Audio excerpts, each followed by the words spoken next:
On this episode of the Hanford Insider, we'll get an update from the Hanford Joint Union High School District on all of the recently completed projects.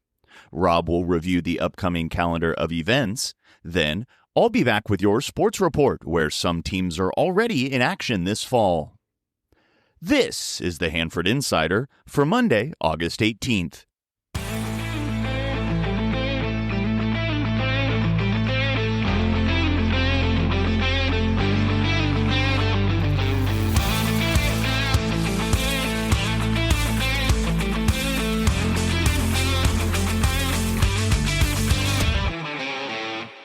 Well, how's it going, everybody? Welcome to the Hanford Insider Podcast, your front row seat to the stories, people, and events that shape our community. Whether it's local history, upcoming happenings, or conversations with folks making a difference, we bring you the inside scoop on life right here in Hanford, California. I'm your host, Rob Bentley. Let's dive in. Okay, so we won't exactly be diving into the plunge anytime soon. One of the big items that came up as a surprise to us this week was the news that the city pool, the plunge, won't be staying open for an extended season after all. After pressure from the community, city staff increased hours and even lengthened the season deep into September. Those plans were scrapped last week due to a mechanical issue. After seeing lots of rumors online, I decided to speak with Brad Albert, the Director of Parks and Community Services, about the damage. And he informed me that there are 2 leaks that were found in plumbing to the circulation pumps. The repairs involved the removal of cement to gain access to the pipes. If they were to continue using the equipment, it would cause even further damage and it would be more costly to make the repair. The pipes are over 30 years old, and the location of the leaks makes the repair very challenging, and there are a limited number of specialized contractors who are qualified for this type of work. The repairs will be made once a contractor is available, but it will likely take weeks for the work to be completed, and by then, the pool would have been closed for the season anyway. The good news is that the repairs will be made and perhaps maybe even the water slide will be ready to go for next season as well. I'd like to thank Brad for giving us this explanation. You might even consider asking Mayor Payton and Interim City Manager Chris Tavares about the plunge and other issues at their Council Corner on Wednesday, August 27th from 4 p.m. to 5 p.m. at the Ola Cafecito. These council corners will take place each month and will feature members of City Council and City staff. Speaking of City Council, they've got a busy agenda for Tuesday's meeting. They'll have an afternoon study session at 4 to review crime statistics and landscape assessment districts. It's going to be a packed house at the general meeting at 7 for the recognition of recent accomplishments by local baseball clubs. And the Hanford Citizens Emergency Response Team, which I'm a part of, will take the oath of office so that we can begin serving the community and applying the training skills that we've learned over the last several years. During the regular meeting, there are many items up for approval, including contracts, modifications, licenses, reports, and appropriations. The 2 general business items include approving $17 million from the city's water fund for the previously approved water meter replacement project. And they'll also be considering alternatives for graffiti abatement and enforcement. Don't forget to check back in on Wednesday for Mayor Travis Payton's Wednesday wrap-up of Tuesday's council meeting. These have become a very popular way to get caught up with all of the Hanford City Council actions. Finally, I'd like to take this opportunity to send our thoughts and prayers to the Hanford Police Department motorcycle traffic officer who was severely injured in an accident on Friday evening when a pickup truck pulled out in front of him on Grangeville Boulevard and East Street. He sustained major injuries, but as of today is in stable condition. It was a traumatic scene, and having a helicopter airlift him from the Hanford High School football practice field in front of hundreds of fans watching a scrimmage in the bowl was probably a pretty scary sight, so please keep everyone affected in your thoughts and prayers. Chief Huddleston would also like to thank the responding officers, local EMTs, Hanford Fire Department, Hanford High School, Skylife, and especially those citizens who witnessed the accident and came to the aid of the officer immediately. Let's take a look at this week's community calendar. The Thursday Night Marketplace this week is having a salute to all of their wonderful vendors who have come out this season. Music will be provided by the band Silent Silver. The King's Players production of The Odd Couple is now playing at the Temple Theater on weekends through September 7th. Visit kingsplayers.org for information and tickets. On Friday, August 29th, the King's Arts Center will be holding a character design and creation class. Visit kingsartscenter.org for more information. The Kids Fishing Derby Catfish Crawl will be held at the Hidden Valley Park on Saturday, September 6th. Check out the Hanford Department of Parks and Community Services social media for more information and registration. If you have an event coming up and you'd like some help getting the word out, let's work together. Send your information to hanfordinsider@gmail.com. Be sure to subscribe to my weekly newsletter to get a complete calendar of events. It's the most comprehensive community calendar available.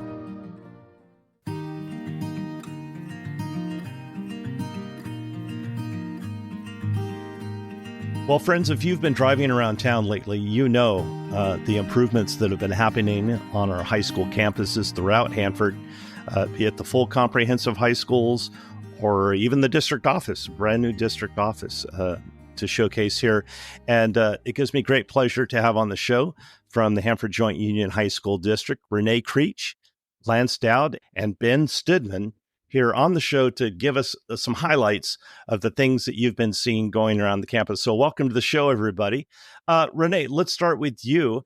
I know there has been a tremendous amount of growth in the district enrollment-wise, and a lot of stuff going on to help support that. So let's get started with you. Can you kind of update us on maybe the stats of the district and how things have been going since school just started? Sure. Well, school just started today, so today was a great day. Everybody came in fresh and happy, and those are always good days to have. We've actually been pretty lucky, not just our district, but in the Central Valley. We haven't seen the declining enrollment like a lot of districts north and south of us have. So we have been steadily increasing each year. With that means that we either need more facilities or we need to redesign our facilities. And we're always looking to keep them in good shape and inviting. We always want our facilities to be a place that kids want to come. We want them to be happy to come to school. It's no secret that attendance has been an issue for everybody across the world, really, because of everything that happened during the pandemic. And so we want our facilities to be safe. We want them to be in good repair and someplace that our kids are proud of. So when they have other schools coming for competitions of any sort, that, they're proud to show off our facilities. So we've done a lot in classrooms. We had modernization projects a couple years ago at Hanford High School and Hanford West High School that took care of science labs, took care of restrooms, locker rooms. Hanford High got a new pool. Those were two pretty big projects that we finished up in 22. And then we started with some other smaller projects. We did work in the Hanford High cafeteria that brought in HVAC that had been on a swamp cooler. So we brought in HVAC, some new windows so that the HVAC would be more efficient. And then last summer, we got HVAC, so nice heating and cooling in the gymnasium at Hanford High School. So that was our only gym that didn't have HVAC in it. It was also on a swamp cooler, which is pretty good until you hit about 95 degrees, and then it's not so good. So everybody was, pretty excited about, and not something that is always visible. We did athletic lighting, which unless you're in those fields, you're not going to know that happened really either. So we had some athletic lighting that went in at Hanford West and Sierra Pacific. And of course, the tennis courts, if you drive by Hanford High, you can see the new tennis courts up front. And those look really, nice. And our teams were very, very excited to have those. The bowl, we redid that for all of our schools and the community. The elementary schools, everybody uses the bowl. We're really excited with how that turned out. And we finished it in time for graduation of 24. Really got to use it in the fall of 24 with football. And so our graduation in 25 went a lot smoother. And then we expect football to go really well this year too. So just a lot of things along those lines. And then we're always doing small projects. And I'll let Ben maybe talk about all the little projects with like in the ag welding areas and the art classrooms. Because our operations team is always working to improve something if it's not working well, or if the room just hasn't been part of a modernization. Our staff will always find a way to try to get it in good shape, just one room at a time. And we're really proud of that, and proud of all the hard work that our staff puts into our facilities. We take great pride, and that's across the board. So let's talk about some of those projects, Ben. She mentioned some classroom work and obviously a lot of stuff going on. What are some of the project highlights that you had this summer? Well, this summer, like we've been doing the past few summers, is really going through and replacing carpet and flooring in a number of classrooms. Sometimes those weren't getting done until your larger modernization projects. So we've kind of decided to go back, and we've been doing this for a number of years now, and pick a number of classrooms we're just going to do every single year just to keep a fresher routine in those classrooms. Sometimes we go into and look and convert lighting to make it feel a little fresher, a lot nicer looking. Definitely a lot of push has been in our shops and CTE. And I know a lot of times people forget that we still offer those. I know a lot of schools, it's kind of understood that maybe they're not offering some of those programs, but we do. And one big help of there has been, getting new equipment in there, which usually means a power upgrade, which we're working either with our team or outside people to come in and do. And then just, again, LED lighting and just talking with those teachers and figuring out what they need to make those programs work. And it's a good credit to that team because they have a good relationship with those teachers. So as that program's developing and moving, we're able to kind of help adjust that classroom to keep them productive. So that's a lot of behind the scenes things that happen that aren't in those big, multi-million-dollar projects that are, a lot more visible to the public. Yeah, I can imagine. And Lance, I would imagine keeping those athletic facilities, it's nice to have the upgrades, but I know that there's been some repairs and things going on the fields and courts. Can you tell us a little bit about that? Yeah, one of the big additions that we've had, or that we're going to have in about a month, is we're installing peri-weather systems at all of our comprehensive sites. Peri-weather is it's in essence an on-site weather monitoring and alerting system. CIF has rules now for certain protocols that we have to take when it gets too hot or the air quality is too bad or stuff like that. They will tell us how long we can practice, how many water breaks we have to take, and all this. What this peri-weather system is going to do is it kind of takes the onus out of our trainers' hands, who were doing it manually with these devices called wet bulb globe temperature gauges, which was taking time away from them to and they would have to do that instead of either rehabbing a kid or an injury or doing other things that they ought to be doing. So I think it's going to be a huge addition. It's going to be a bigger thing than just the wet bulb globe temperature. It also keeps track of lightning. It keeps track of heat stress, and it's in immediate updates every 5 minutes. It's just going to be a lot safer for kids. They're all site specific, so it could be different from Hanford High to Hanford West to Sierra Pacific. I mean, they could all be having different alerts. It will alert all of us, whoever I put on the list. So all coaches, administration, as well as the trainers. So everybody will be on the same page. We think this is going to increase the safety for all the kids, all the athletes. Also, I mean, show that, student safety has to be a non-negotiable for high schools. For sure. And with the air quality in the valley and the heat indexes, and as Renee said earlier, we've kind of dodged a bullet here in August, but we've still got some warm days left, I know. So I appreciate that. Ben, going back to you, I understand that the Hanford High School gymnasium got an upgraded HVAC. I know that was a big thing a few years ago. You get that gym packed with people, and it was pretty warm in there, yeah? Oh, yeah. And like Renee was saying, once the temperature got so warm outside, there was just nothing that we could do at that point. And the team was doing everything they could. We used to keep parts in stock on the shelf for like immediate repair of those older systems. And going to the new system has been just tremendously nicer. And even just thinking about some of those behind the scenes thing, we were real careful and strategic on how we had to do that job because we needed to protect the floor. Because a few years before that project came about, we actually had sanded that gym down to the bare wood and repainted it and brought it back. And so when you go from swamp cooler to air conditioning, swamp cooler cools by putting water in the air, and the air conditioner cools by pulling moisture out of the air. So that can really affect a wood floor. And just the timing of it just being done in the summer and getting into drought and bringing that system online at kind of a higher temp for a while and gradually bringing it down probably saved a lot of money and downtime in that gym because we were able to complete that project without having any damage to the floor, which is a huge, huge plus.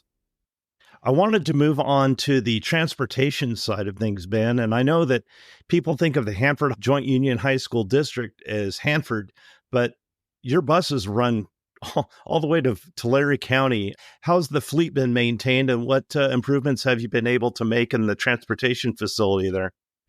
We've done a lot in the transportation. I would say about, maybe Renee can help me, 3 or 4 years ago, just again, dealing with things when we decided to start looking at some buses, we decided that we weren't going to purchase any more buses unless they were equipped with AC. As you could probably imagine, back in the day, buses didn't have AC. Now, most of the fleet that runs has it. We've probably invested a little over $2 million in the last 3 years in new buses. So you're going to see a lot of newer buses rolling around our area. And yeah, they go in all corners of this county to get kids into school. And it does make it a lot nicer. It makes even the trips we do, kids don't mind being on the bus as much, especially when it's hot outside and you have AC on in the bus. It's just a more inviting environment to get kids to where we ultimately want them to come, is to come to school. So a lot of movement has been made in the transportation department in the last few years. Yeah, you've even been able to utilize some of the facilities at the farm out there by Sierra Pacific. It doesn't seem as congested there in the bus yard anymore. I noticed when I'm driving down Lacey Boulevard, it seems like you've been able to deploy some of the equipment. Yeah, what you're seeing out there is we've had a decent increase in activity at the farm and with what the ag department's doing. And that's kind of, everyone understands FFA, especially in Hanford and all the things that they do. But I'm not sure that the public understands how many different competitions, and I'm also speaking from a parent of an FFA student that graduated, how many different competitions and things that go on. And that FFA department actually has a small fleet of their own vehicles to accommodate getting the students to all these competitions and just really adding to their resume and their high school experience by being able to do that. And that's a lot of what you're seeing out at that farm is their, fleet and their tools that they have to provide those services to the students. So yeah, it's a nice thing to have. Yeah, that's definitely an outstanding program, something that Hanford's very proud of, obviously. Lance, I want to turn back to you here for a minute. We've got the athletic seasons. Everybody thinks football, but you've also got water polo. You've got, I think, golf. And tell us a little bit about the upcoming seasons. Well, I think it's looking good. We have full teams this year, which is always a great thing. That means we have lots of participation. Our participation has been increasing slowly over the last couple of years, which is always good. Football is always, as you said, is always at the top of everybody's mind. But yes, we have boys and girls water polo. We have girls golf, girls tennis, cross country, and volleyball all playing. And I've gone to everybody's beginning of the school year meetings. Everybody seems very excited about this year. Looking forward to a competitive year. What's nice is, I don't know if everybody understands, but Sierra Pacific and Hanford West are in the same league now, which makes it nice. But Hanford High is not in they're in a different league than the two others. But competitive wise, it works out perfect that Sierra Pacific and Hanford West are in the same league. And the league they're in is an extremely competitive league. We do well in certain sports in both schools. Hanford High, they hold their own in WIL, As you know, I mean, football, they're very good at. They went deep last year, and looking for the same thing this year. And we're looking for big improvements at all our campuses for the year to come and also years to come. Yeah, for sure. The sports segment of the show is a very popular one. Eric gives us a rundown of the scores and highlights each week, and we just did a high school football preview show that was very well received. Renee, you are probably sitting in the brand new district office, yes? Yes. Lance too. Yes. So we have heard so much about this district office, and you recently had your ribbon cutting and grand opening. What does the district office mean to the mission of the high school district? I know you were very crowded at the old facility, and some people may not realize just how cramped everything was. But I know in my visits there to board meetings and standing up because there was nowhere to sit. How does the building of this district office kind of mold into the future of the district? Well, one of the things I think maybe I also didn't realize is that we were in 2 locations. So we had our main district office where the boardroom was and the superintendent, of course. But then we had another facility where our IT department was, food services, our district nurse, and our academic coaches. And so we felt so divided because we weren't under one roof. And even in each of those buildings or set of buildings, we were already outgrowing them. I'm just trying to, keep up. Our IT department grows because technology grows, and same with our academic coaches because we need the support for our teachers. And then our boardroom was our only room.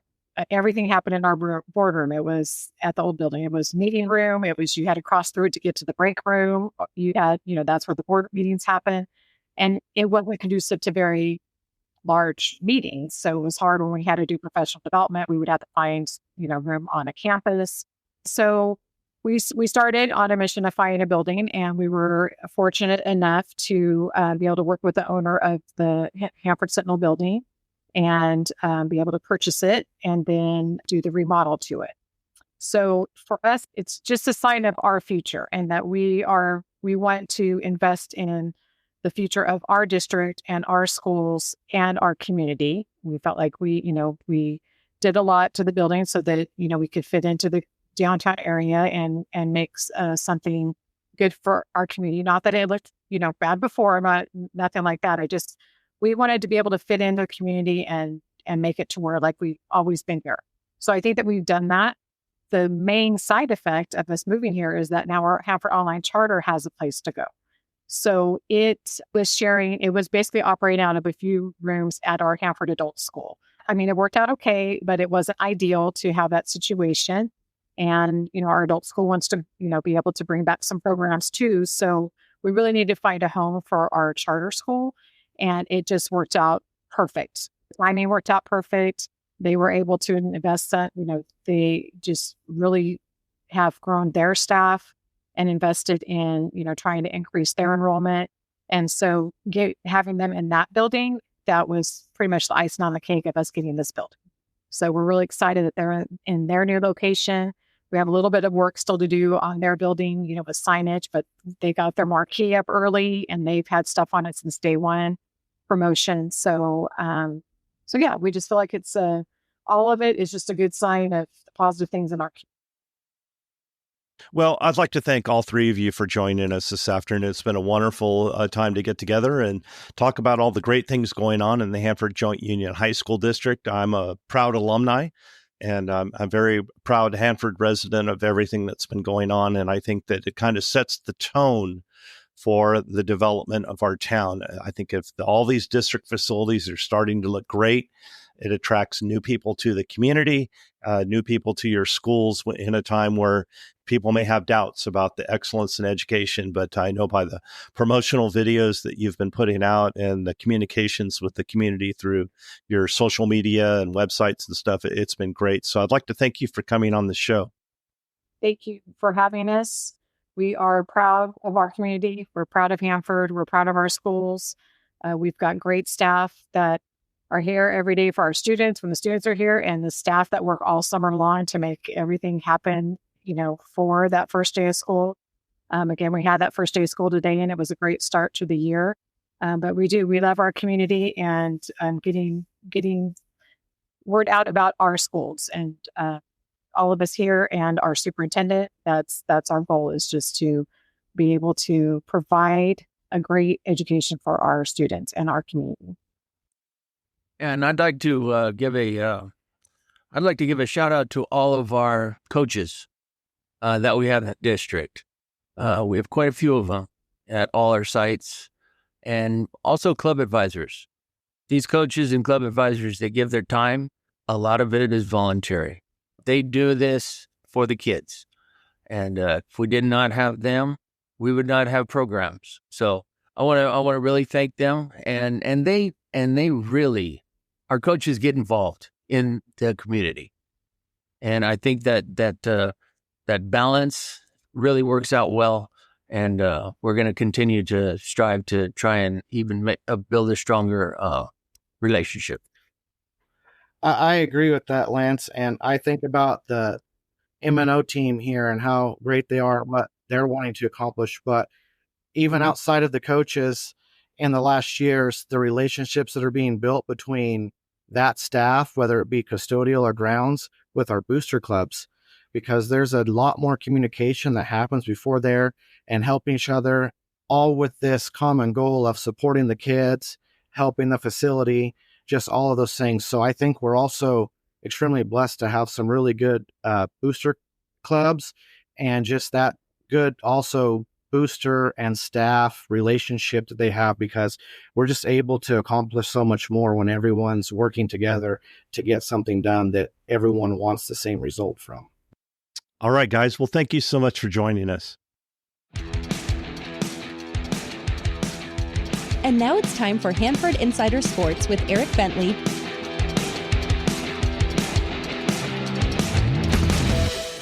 Football teams will take the field Friday for their Week 1 matchups, and some fall sports are already underway. But before we get to the schedules, I wanted to touch on a few things that Athletic Director Lance Dowd mentioned. Although Sierra Pacific and Hanford West played each other in their traditional Clash of the Claws matchups throughout the year, this year it'll carry a little more meaning, as both teams will now compete in the Tri-County Sequoia League, giving some extra juice to those already intense rivalry matchups this season. And also, like Athletic Director Dowd mentioned, all of the sports outside of football, girls golf and girls volleyball, as well as boys and girls cross country and water polo, all getting going in the fall. So let's start with some girls volleyball, where a few teams were in action last week. Hanford West sits at 1-1 on the year after falling to Lemoore in straight sets in their season opener, before bouncing back with a 3-1 victory at Corcoran to pick up their first win of the season. The Huskies will hit the floor at home on Tuesday for the first time at 6:30 as Dinuba comes to town. And the Sierra Pacific girls volleyball team fell in straight sets in their season opener on the road at Liberty last week. The Golden Bears will get 2 chances on the road this week, taking on Golden West Tuesday and Kalinga on Thursday. Out to the pool now, where a pair of girls water polo teams will see their first game action of the season this week, as Sierra Pacific opens on the road Tuesday at Menachie, and Hanford West will head over to Exeter on Thursday for some tournament action. On the boys water polo side, Sierra Pacific will also be in action for their season opener Tuesday at Menachie, while Hanford West boys will travel to Mission Oak on Thursday to get their year started. Now over to football, where Hanford High held their 6th annual Hall of Fame banquet at the Civic Auditorium last Saturday, and a congratulations to Bo Hill, Robbie Rold, John Harris, Tommy Vickers, and George Furtado on their introduction into the Hanford High Football Hall of Fame. There's certainly a lot of buzz around the program, as the Bullpups, ranked 11th in the Central Section, will get their season started this week at home with the first of 4 straight home games to start the year, as Kennedy will travel up from Delano this Friday to take on the Bullpups. Kickoff for that one scheduled for 7:30. Hanford West football will get their new era underway on Friday, as the Huskies travel to Fowler for a 7:30 clash with the Redcats. And Sierra Pacific football will hit the road for their first game of the year, as they'll be at Woodlake on Friday to take on the Tigers. 7 p.m. kickoff for that matchup. As always, we like to cover as many sports as we can, but we can only do so much without you. So if you have a score report, a story idea, or a team update, especially for some of these sports that don't report scores frequently, or even maybe a JV or a freshman update, please let us know by emailing hanfordinsider@gmail.com. I'm Eric Bentley, and this has been your Hanford Insider Sports Report. Well, that's all the time we have for this week's show. If you enjoy this podcast and you'd like to show your support, you can go to buymeacoffee.com/Hanford Insider to make a donation. If you'd like to join the Hanford Insider email list, stop by my website at hanfordinsider.com to sign up for updates. You'll also get an exclusive copy of my newsletter in your inbox each week. I also need your help getting the word out about the show by liking and sharing on social media or telling a friend. For more information about the show, you can find this podcast on Facebook, Instagram, Threads, X, and YouTube at Hanford Insider. If you have a show idea, be sure to email me at hanfordinsider@gmail.com and I'll look into it. Thanks for listening. Have a wonderful week.